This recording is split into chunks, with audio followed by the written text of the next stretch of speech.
Hello, this is Oam Kumar, and today we are going to discuss about two different words, quiet and quiet. So here are the two words.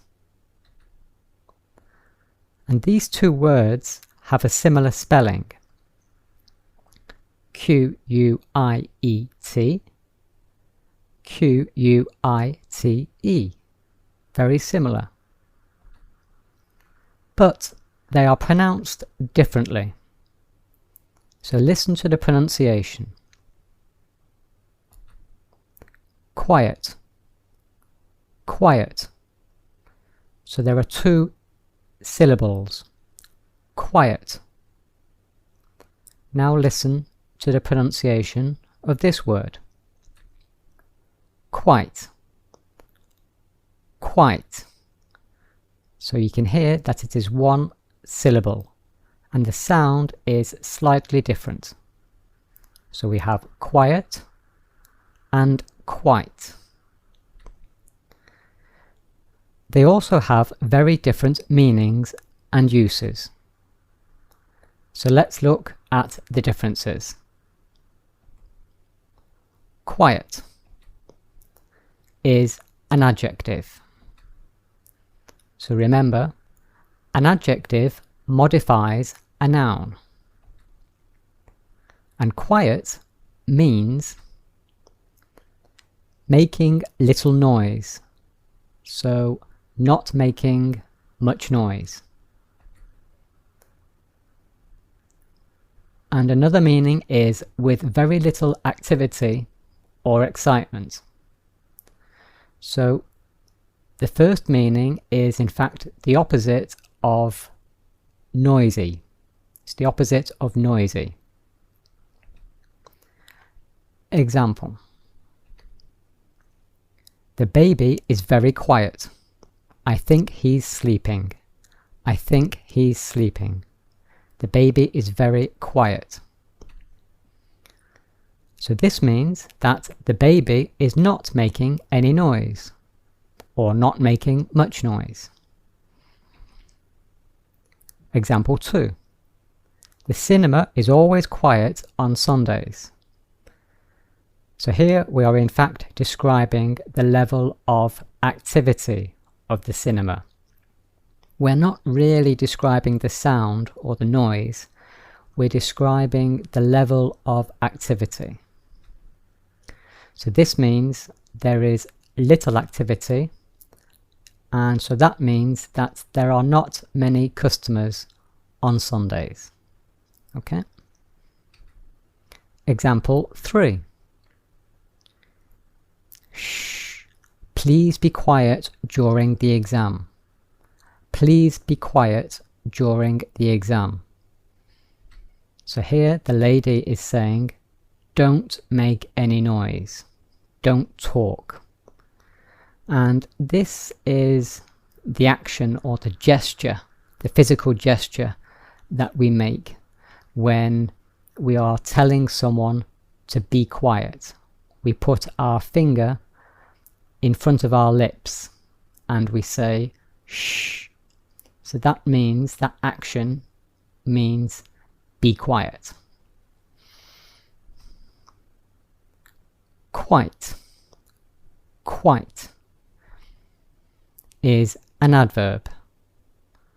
So remember, an adverb modifies a verb or an adjective or even another adverb.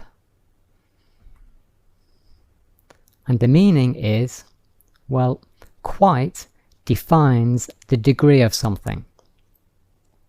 And it means a little or a lot, but not completely. So it's a little of something. And sometimes it can mean a lot of something, but not everything, not completely. Let me give you some examples. Jane says, I'm feeling quite tired. I'm feeling quite tired.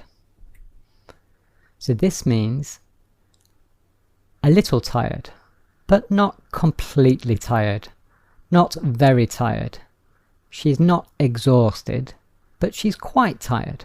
She's quite tired. The English exam was quite difficult. Was quite difficult. This means it was a little difficult, but not very difficult. So there was a slight degree of difficulty. Okay?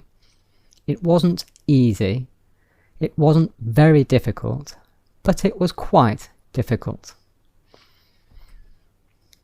The third example, Mark says, I will be there soon. I'm walking quite quickly. I'm walking quite quickly. This means I'm walking quickly, not very quickly, but certainly not slowly. Okay? Let's look at the grammar of these three sentences.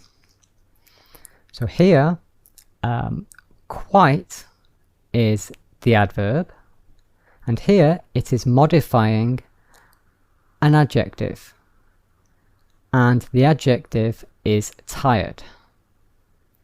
Here, quite is obviously still an adverb, and it is describing the adjective difficult, or it is modifying the adjective difficult. Here, this is slightly different.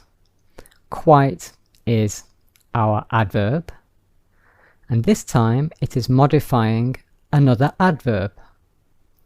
The other adverb is quickly. So quickly is modifying the verb walking. Okay, so that's the difference in grammar. I'm walking quite quickly. Let's look at an example sentence using both words. So here is a restaurant. Here is the sentence using both words. So listen carefully to the pronunciation. The restaurant is quite quiet on Mondays. The restaurant is quite quiet on Mondays. Can you hear the difference? Quite quiet. And this means the restaurant doesn't have many customers on Mondays. So we are describing the level of activity on Mondays. But it is not completely empty. So it's quiet, but it's not completely empty. Okay, so that is the end of the lesson. Would you like an online English lesson? Maybe you would like to practice your speaking, or maybe you want to prepare for an important exam. If so, then click here on the screen for prices and more information.